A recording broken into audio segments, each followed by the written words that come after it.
non-pharmaceutical interventions such as heightened personal hygiene to prevent further transmission.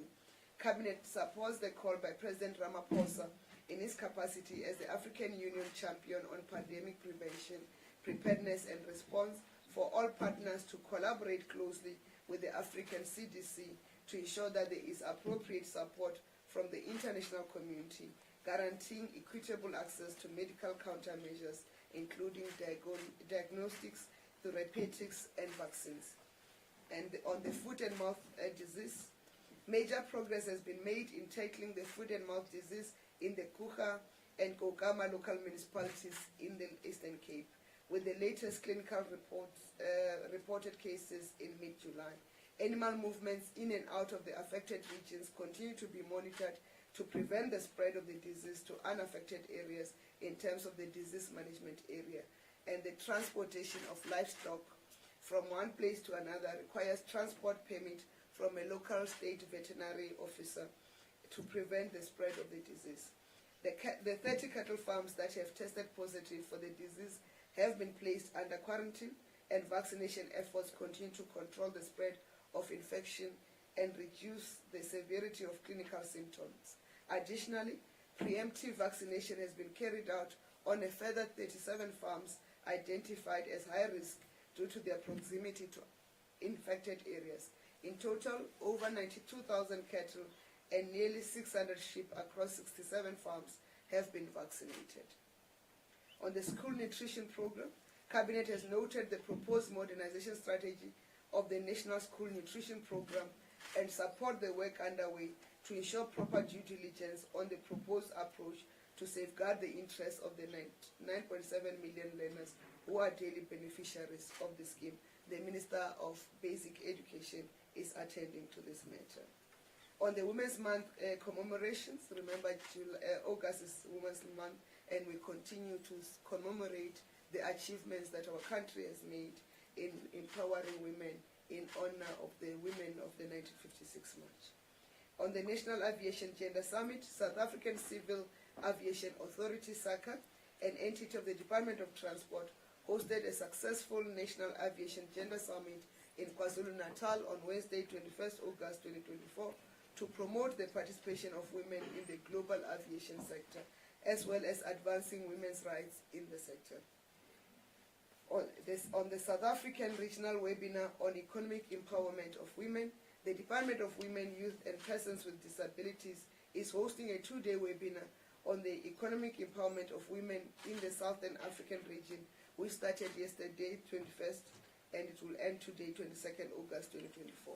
The webinar is exploring critical issues on the economic empowerment of women with a focus on trade and economic initiatives, frameworks and agreements at national and regional levels, and their impact on economic empowerment of women, youth, and persons with disabilities. On international affairs, the 44th Ordinary Summit of SADC, Cabinet welcomed the outcomes of the 44th Ordinary SADC Summit of Heads of State and Government held in Harare, Zimbabwe on the 17th of August 2024. The summit urged member states to implement the SADC regional humanitarian appeal to the El Nino-induced drought and floods, and to continue monitoring weather and climate risks, including the forecasted La Nina event, and develop contingency measures to mitigate the impact of the disasters. The summit also took note of the coming into effect of the agreement establishing the tripartite free trade area among the COMESA, the East Africa Community, and SADC, which will provide opportunities for SADC members to tap into an expanded market of 26 countries with a population of about 700 million and a gross domestic product of $1 trillion. That's a large market, and with the strengthening of our manufacturing sector, we are confident that South Africa's products will participate a great deal in the area. On the Israeli war against Palestine, the summit noted with concern the continuing relentless attack on civilians in Palestine, which has resulted in the loss of lives, destruction of property, and deteriorating humanitarian conditions, and called for an immediate ceasefire the release of all hostages, and the commencement of talks to bring a lasting solution to the conflict. On the Southern African Railways Association, SARA conference, I'll allow them to put their mic. They were late.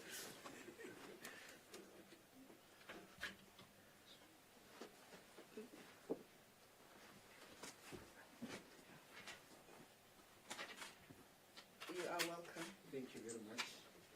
Southern African Rail Association Conference, Cabinet welcomed the deliberations during the 13th Southern African Railways Association Conference to uplift the rail sector within Southern African Development Community with an aim of facilitating greater trade within the region and taking advantage of trade opportunities presented by the African Continental Free Trade Area.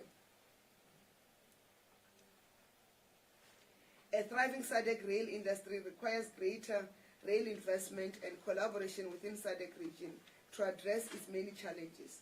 The region's rail industry has over the years been faced with challenges such as crime, theft, and vandalism. South Africa is committed to doing its part to create an efficient, connected, and modern rail sector, and is implementing policy and interventions such as the Freight Logistics Roadmap to revive, support, and modernize the capacity and competence of our railways. On cabinet decisions, advisory body within the Department of Small Business Development, Cabinet approved the establishment of an advisory body within the DSBD as prescribed by the National Small Enterprise Act of 1996 as amended. The establishment of an advisory body is to ensure representation and promotion of the interests of small enterprises as contemplated in the National Strategy for the Development and Promotion of Small Enterprises in South Africa. The primary function of the advisory body will be to advise the Minister on broad areas that affect small enterprise growth, including national standards pertaining to small enterprise development and regulation. The advisory body will provide government with evidence-based expert advice on the functioning of various aspects of the small enterprise support ecosystem to enable more effective policy reforms, legislative amendments, and design of interventions to support macro, small and medium enterprises and cooperatives. On updates to Cabinet,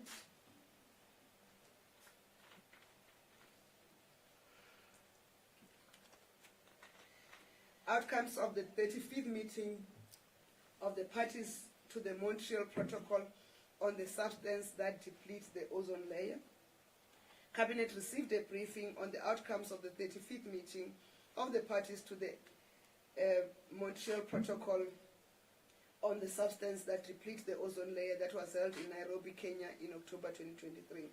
At that meeting, delegates committed firmly to address threats to both the ozone layer and the threats to global climate. South Africa is a party to the Montreal Protocol, and the participation of the country in the 35th MOP was aimed at ensuring that the rights of South Africans to safe environment as enshrined in the Constitution and the interests of the country are protected, given that some of the chemicals discussed are affecting the safety of the people and are also in use in this country, namely the refrigeration industry, in the refrigeration industry, agriculture, firefighting, air conditioning. While some contribute towards economic growth, they are also impacting negatively on the environment. Outcomes of the 5th Conference of Parties to the Minamata Convention, or COP5. Cabinet noted the outcomes of COP5 that was held in Geneva, Switzerland in November 2023. The Minamata Convention is critical to keep protecting human health and environment from harmful effects of mercury. Amongst the decisions taken at the summit are the following. 1, they defined new days to phase out mercury-added products, including in cosmetics. 2, strengthening ties with indigenous people. 3, an agreement of 15 milligrams over 1 kg total concentration of mercury as a threshold for wastes contaminated with mercury or mercury compounds, and other technical decisions covered adoption of guidance for controlling mercury releases to land and water, and to control the emissions of mercury to the atmosphere. Outcomes of the 28th Conference of Parties, COP28, to the UN Framework Convention on Climate Change. The Cabinet received a briefing on the outcomes of the COP28, which took place in Dubai, in the United Arab Emirates in December 2023. The COP28 decisions are aimed at reducing the amount of greenhouse gas emissions in keeping with the 2 Celsius degrees goal of the Paris Agreement, and help the developing country parties to adapt to the adverse impacts of climate change. Cabinet further noted the key deliverables of COP28 on key issues such as the 2-year Glasgow Sharm el-Sheikh work program, to the adoption of the UAE Just Transition work program to discuss different just transition pathways, decisions which underscores the importance of finance, technology development, and transfer and capacity building support to achieve just and equitable transitions. And third, the operationalization of the loss and damage fund. Parties noted with regret that the $100 billion was not met by 2021, and unless sufficient finance is provided, developing countries will not be able to implement the decisions of COP28. South Africa remains committed to meeting its undertakings under the UNFCCC and its Paris Agreement. However, the funding issues by the developed world are still important and will also impact the ability of this country to meet its own target. On bills, the Aeronautical and Marine Search and Rescue Bill of 2024, Cabinet approved the publication of the Aeronautical and Marine Search and Rescue Bill of 2024 for public comments. The bill seeks to amend the South African Maritime and Aeronautic Act of 2002, which has become outdated. The bill aims to ensure the safety of people in the event of aeronautical and maritime search and rescue incidents. The bill further seeks to align the national aeronautical and maritime search and rescue system with international standards and trends. The bill will strengthen the AMSA system to boost the growth of aviation and maritime-related industries and will contribute to economic growth. On appointments, all appointments are subject to verification of qualification and relevant security clearances. Founding members to the board of the Small Enterprise Development Agency, the Cabinet has approved the appointment of Ms. Nonzuzo Makanda as the chairperson, Ms. Doram Soli, Ms. Xolisa Duka, Mr. Pat Makape, Ms. Kama, Mr. Wasim Kari, the District Development Model Presidential Imbizo in Ekurhuleni. President Ramaphosa will undertake a District Development Model Presidential Imbizo in the Ekurhuleni Metropolitan Council on Friday, 23rd August 2024 at the Zakani Stadium to assess progress on service delivery commitments. The DDM Presidential Imbizo will be attended by leaders from all three spheres of government who will engage on service delivery challenges confronting the community.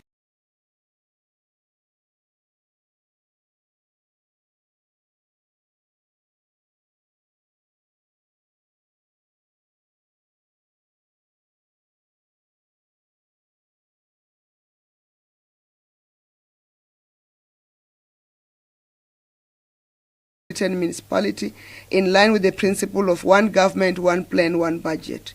The DDM Imbizo is an engagement platform that is unique to South Africa, and it makes us one of the few countries that engage with its citizens on such a direct level.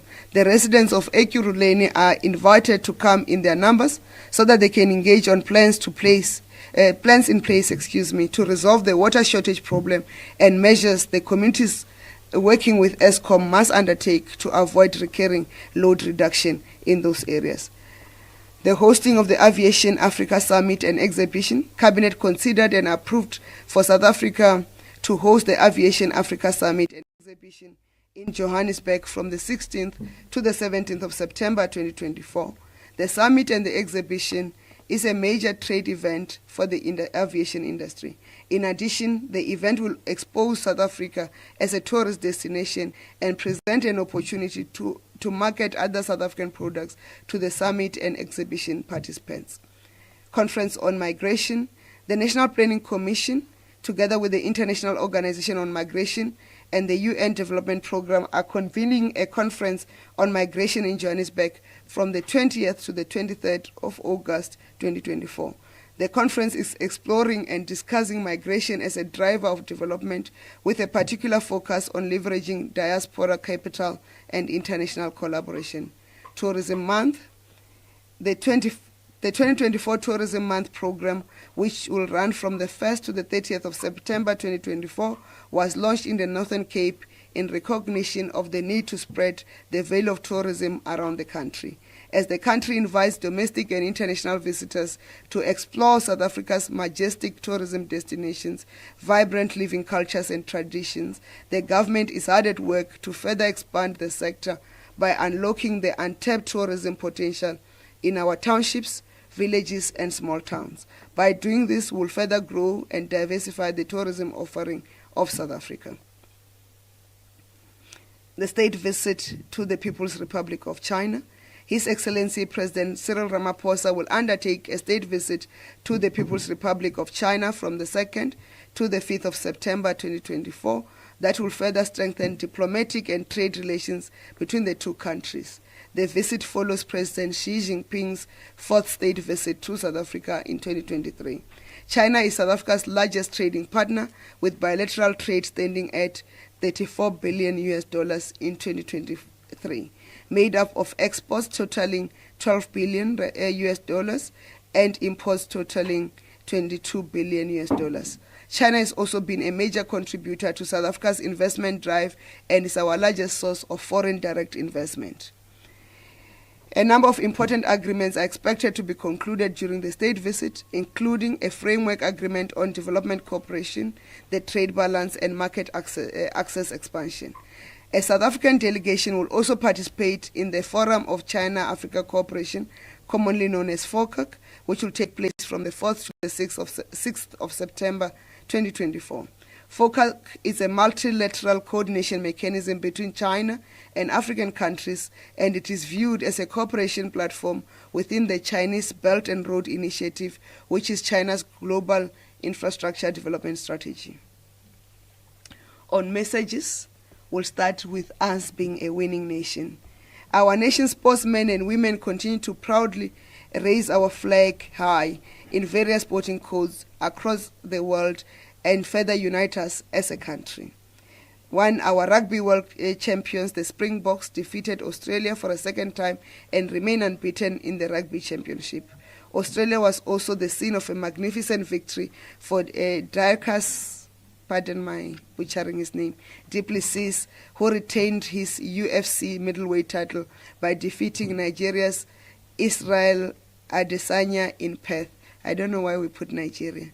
He's Israeli Adesanya in Perth.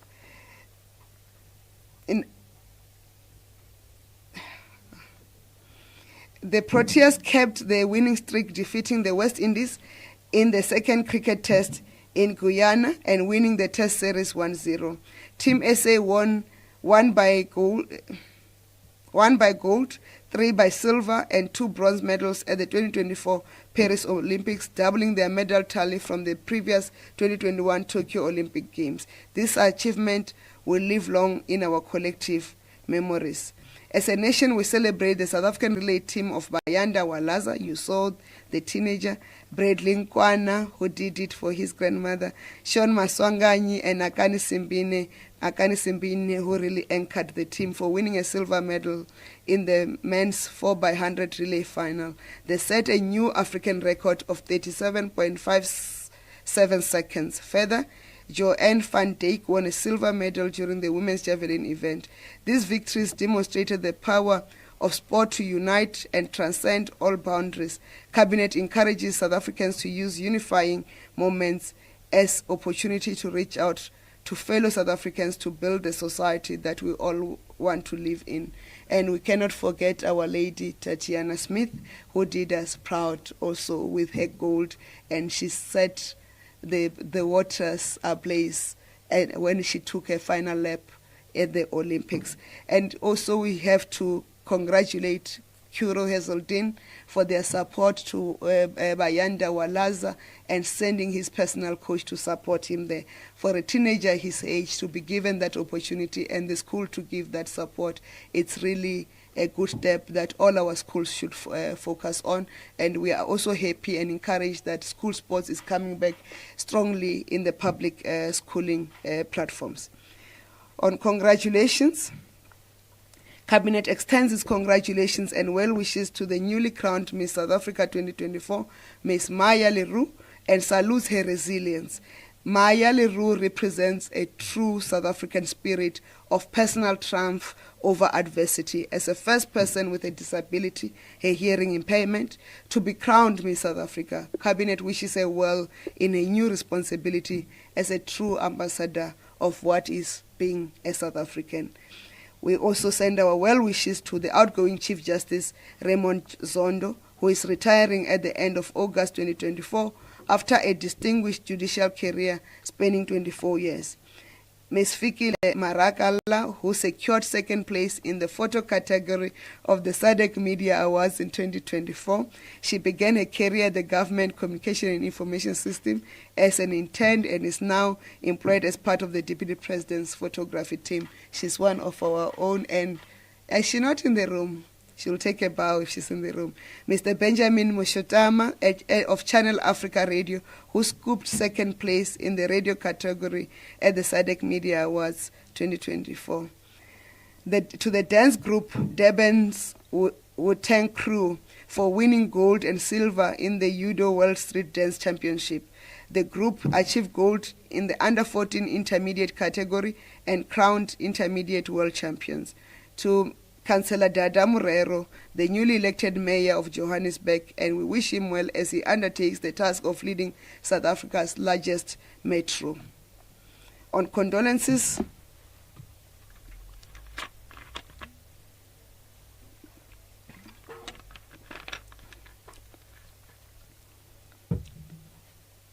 it has been a week of great loss, in particular in the academic sector in South Africa. And Cabinet expressed its condolences to the family of and friends of Professor Mushe Nkondo, who was an eminent scholar in social policy and heritage. He made significant contributions to the development of public policies in areas from tourism, human settlements, and public administration to science and technology and arts and culture. He was a major contributor to the theme of the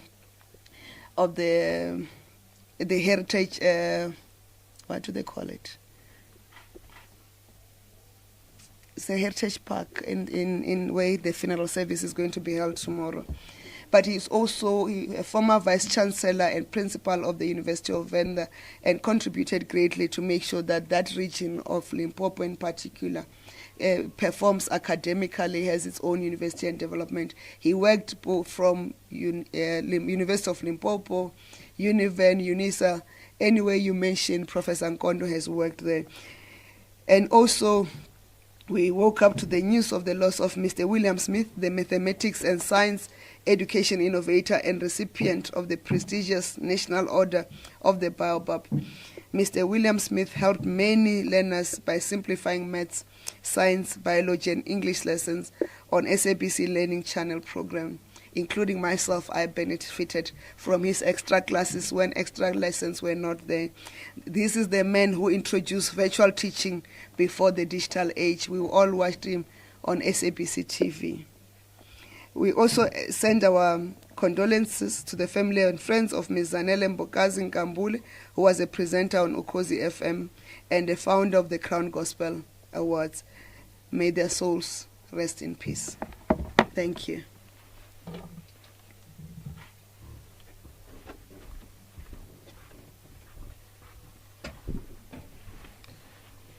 Thank you very much, Minister, for the comprehensive statement that covers both local and international spheres. Colleagues, I will then open the session for questions. The drill is the same. You identify yourself and the media house that you represent, and then you go straight to questions. Thereafter, we'll also check the online questions, those who have posted questions on our online platforms.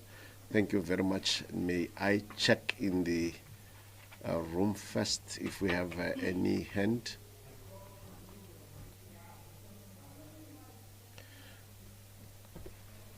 I don't see any. Oh, there is a hand there in the room as we go through 148 days without load shedding.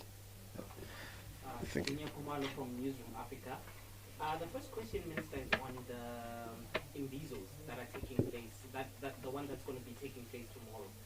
There's been some concerns raised by opposition parties such as the Democratic Alliance on the costs of these imbizos. You yourself indicated that some of the challenges in that area include water shedding and load reduction. So the problems are known to government. So why is there a need to go back to those same communities and ask what the challenges they are facing are? Why not just try and come up with solutions? The second one, no, I'll come back.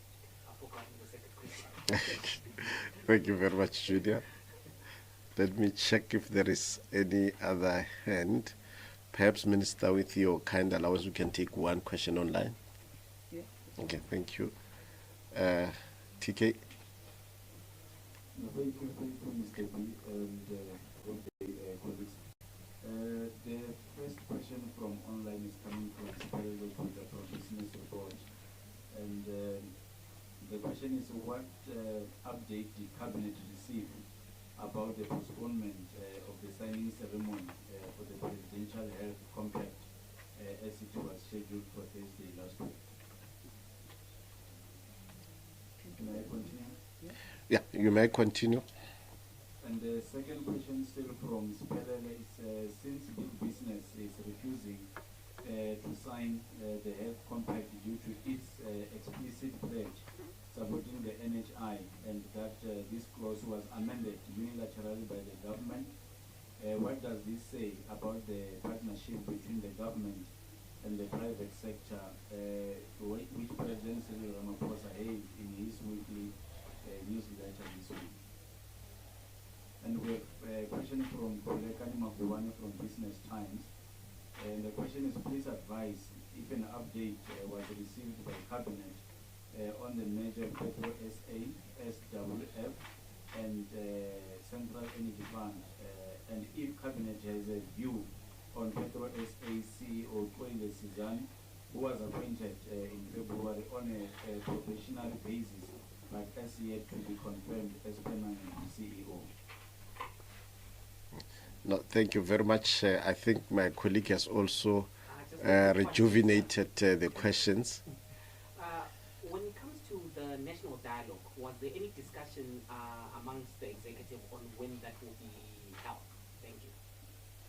Thank you very much. I see the activity on the online. We will give them a second round of questions. Minister, thank you.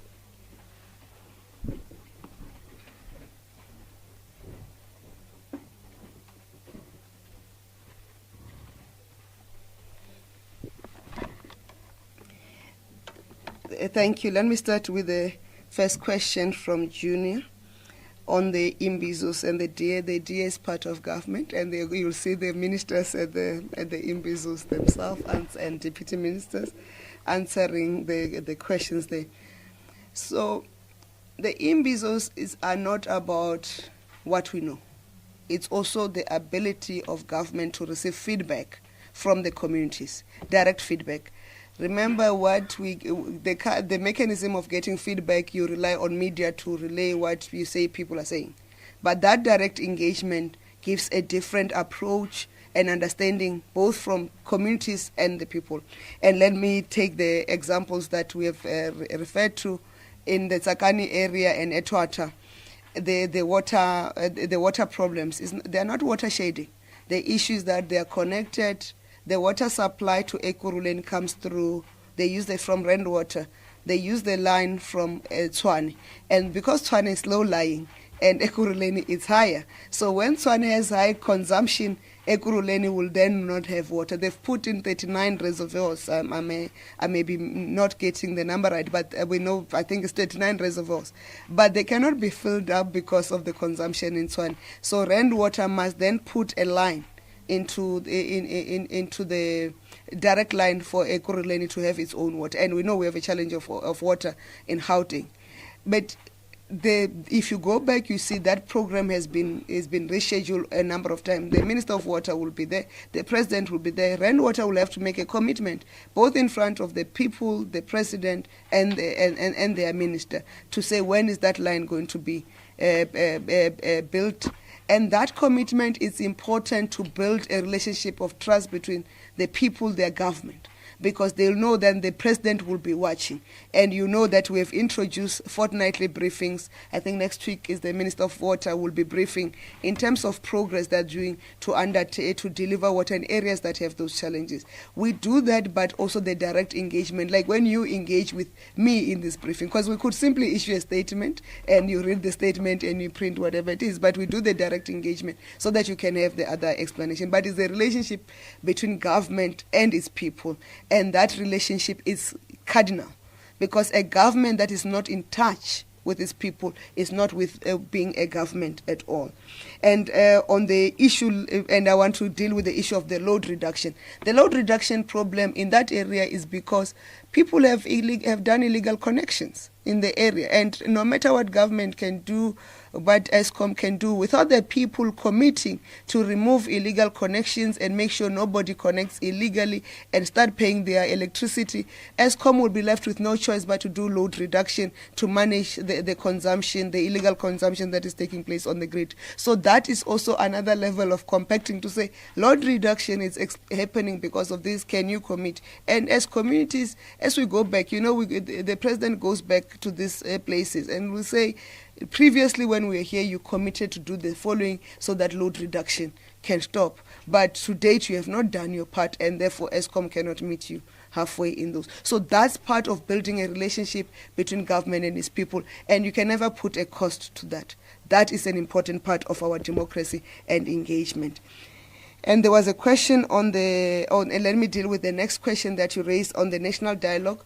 Remember, the President has reiterated that government is committed to hosting the national dialogue. Work is underway to engage with the leading foundations to prepare for that national dialogue.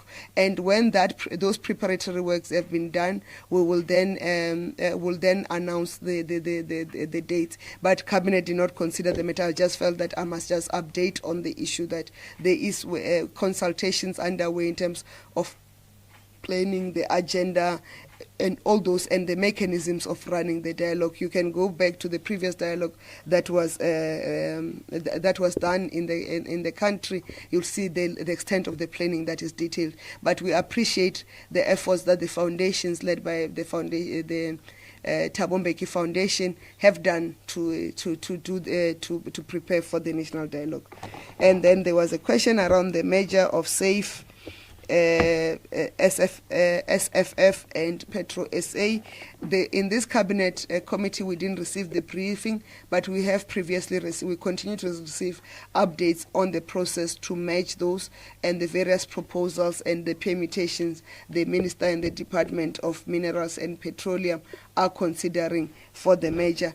And there is nothing abnormal with a CEO that gets appointed on a probationary basis. Remember, the CEO will have to undergo security clearance. The CEO will have to also have performance targets. All CEOs, when they are appointed, if you go and check with their boards, they would have been probationary clauses that are put as a standard requirement, and they have to fulfill certain conditions to be confirmed in those positions. And on the other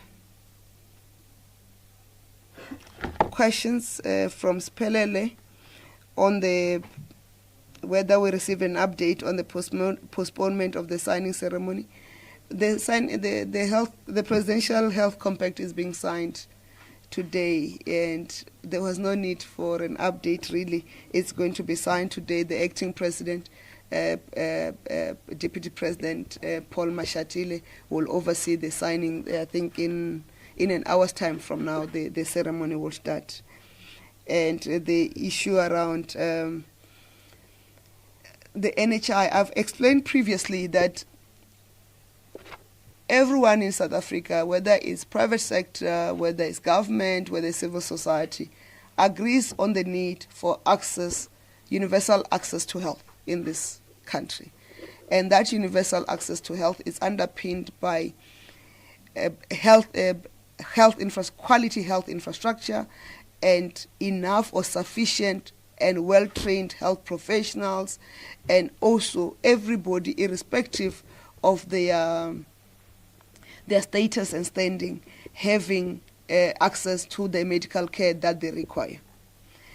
And we've also clarified that the differences around the NHI are what we deem tactical differences, and the Minister of Health is undergoing a roadshow engaging with stakeholders to explain the implementation mechanism of the NHI, so that whatever worries and discomforts that may be there can be clarified. But the NHI is law in this country, and the business sector knows that is law, and we continue to engage with them. And the partnership with business in the country is a partnership that is not based on one issue. It's a partnership that is based on all parties, including labor and civil society, promoting what is the best interest of this country.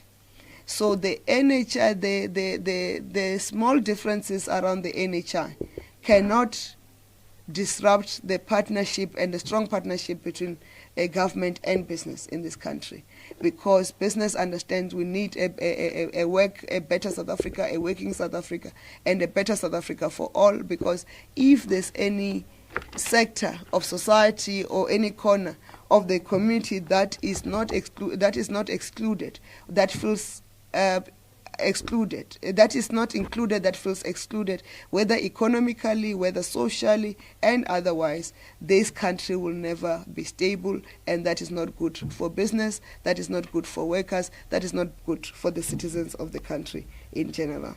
Thank you. I'll take the next round of questions.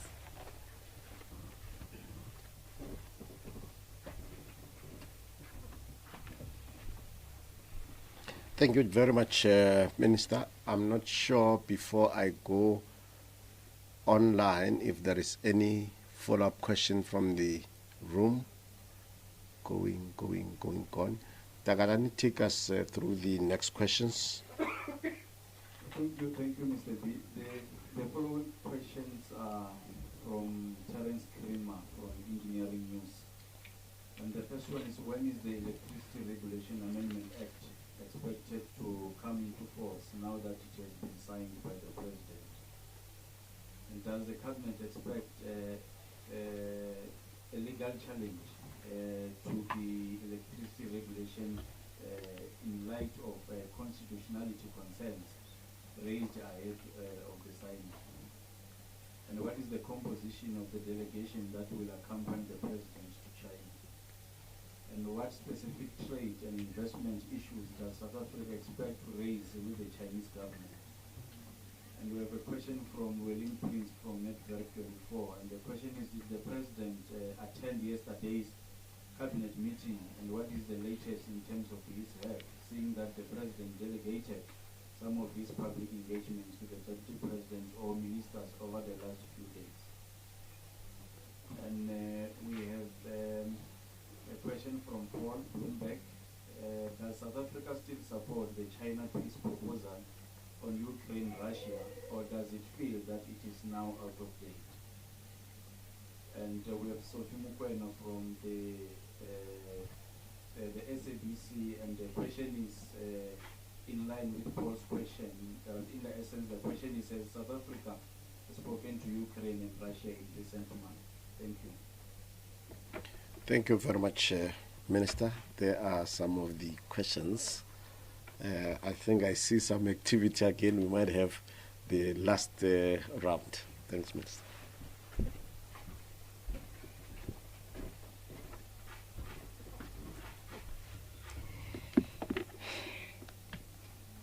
I thought I was being clever and said the Takarani must forward me the questions, and I realized how he was reading them and how I'm following them. I mean, I'm going to be in trouble, but in case I miss some of them, you'll just remind me. On the Electricity Regulation Amendment Act, it has become law. As soon as the President signs it, it has become law. Whether we expect a legal challenge, if the legal challenge comes, the government will be ready to go to court to defend the law. And the composition of the delegation, of course, the delegation will include ministers. It will include business because of the trade issues and the business issues, and because of FOCAC, I'm sure it will also include premiers from some of the provinces who have the relationships or who are trying to get investments from China, as we have indicated that China is the largest source of our foreign direct investment in the country, and they don't invest in one province, they do invest across the provinces. And in terms of what are the specific trade and investment issues, what we'll do, we'll organize Minister Pakstow to just come in and brief in detail on the trade focus that we are pursuing, so that I don't start on one issue and another. But agriculture, of course, will be part of those. Manufacturing will be part of those. The issues around South Africa not wanting to export raw minerals and to beneficiate in the country, and it will be one of those areas. But Minister Pakstow of the Trade, Industry and Competition will get him to brief. I'm sure next week we can find a spot for him to brief. The update on the President's eye infection: he is recovering from the eye infection. His doctors have attended to him, and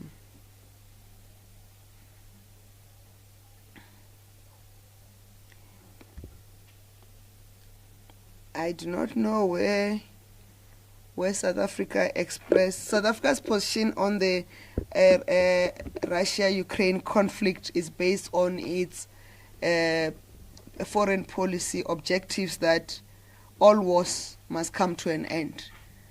And instead of coming to an end later, they must come to an end quicker, because the impact in particular of the Russia-Ukraine war on South Africa and the region of SADC and the African continent has been major in terms of both oil and grain. And with the El Nino situation of drought, that impact that conflict has led to high prices and the high cost of living within the African continent. It is for that reason that South Africa and some African leaders took an initiative to go and engage both President Zelensky and President Putin with mechanisms to bring them into a dialogue. You will remember the African Leaders Initiative did a 10-point plan, confidence building measures, so that the two countries or the two governments could end up in a dialogue at some point. And that is the position we remain on, and we had committed that we will assist with the other issues that had to be met in the 10-point plan, and that work continues to be done both through our diplomatic channels and also through our back channels. And then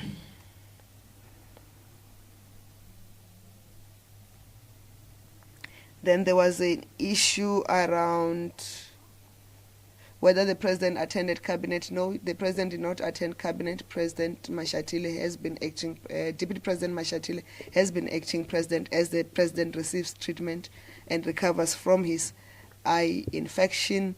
And on the weekend, I got a frantic calls. Why is Minister Mtsaka acting President? She was acting President because Deputy President was out of the country at that point.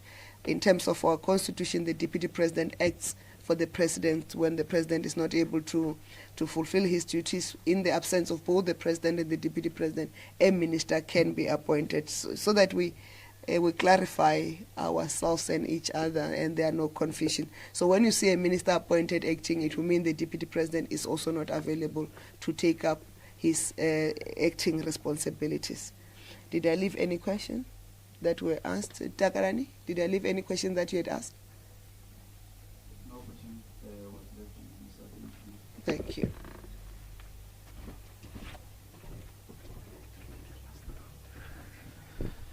Thank you very much, Minister. We are just taking the last round, the sweeping round. Any questions online, Tagalani? Thank you, Mr. Bid. What should be the last question from online is from Alpha from HFM. And the question is, there have been changes in political leadership at several municipalities across the country over the past few days. And you have mentioned the new mayor of Joburg, and isn't the cabinet worried about these continuous changes and how these changes will cause instability at the local level? And secondly, ESCOM submitted a draft revenue application to NERSA asking for 36.15% electricity price hike for the 2025-26 financial year. And many municipalities have rejected this application. And the question is, will the cabinet support municipalities? Thank you. Thank you very much, Tagalani. Minister, these were the last questions that we had virtually. After the response, we will request the minister to sign off and adjourn the press briefing. Thank you.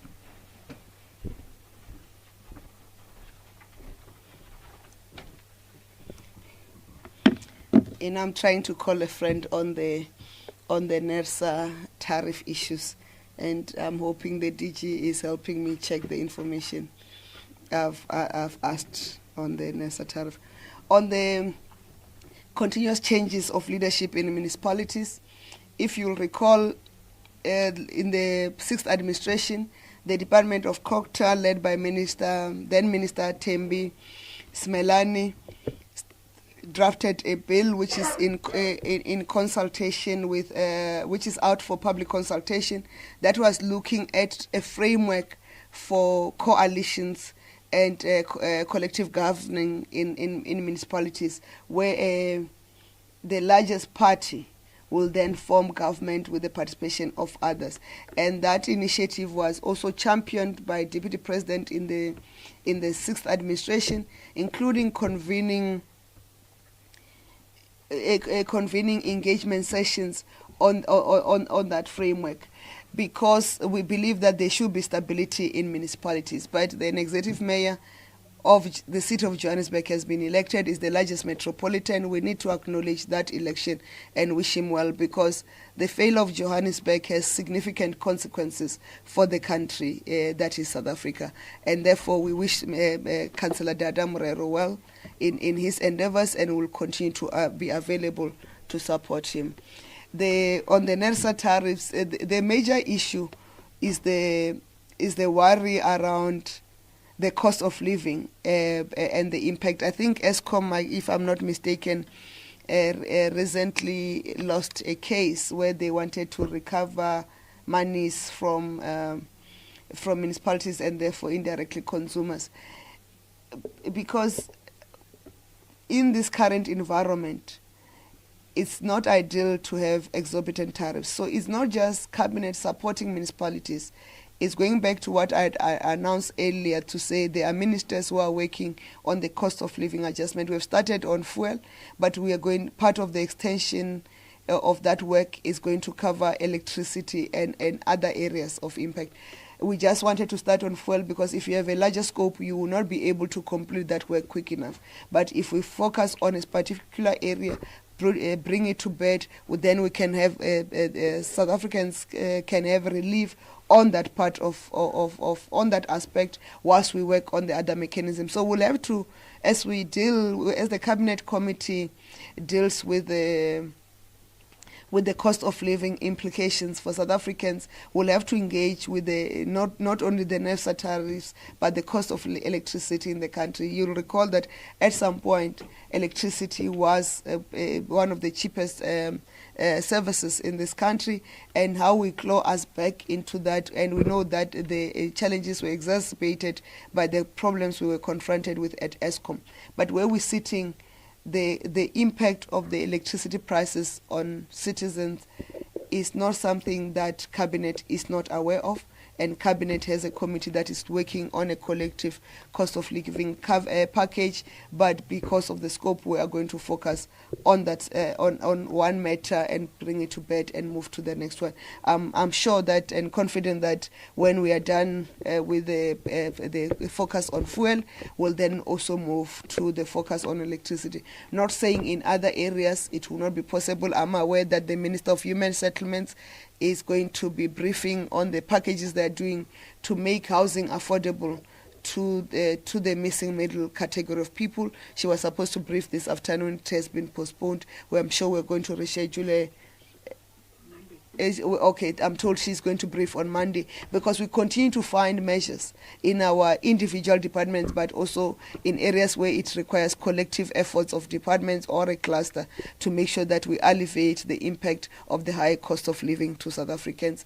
And as we conclude this press briefing, I want to wish you all well, and the remainder of the weekend wish you well. And for those in Ekurhuleni and those in Gauteng wishing to join the presidential DDM Imbizo in Kuruleni, you are invited to come and join us. But also in this important month of women, as we go towards the wrapping up, we want to urge all South Africans to say the fight against gender-based violence and femicide, it's all our fight. We must continue to protect our women and children. And it's not a month-based program, it's a year-long program, because it's a daily struggle for our women and children. And on behalf of the security cluster and the chairperson of the cluster, Minister Senzo Mkhunu, the security cluster is committing and reassuring South Africans that is putting its finger on the tip of the crime situation in the country, and as we work to build safer communities. Thank you. Have the rest of the day.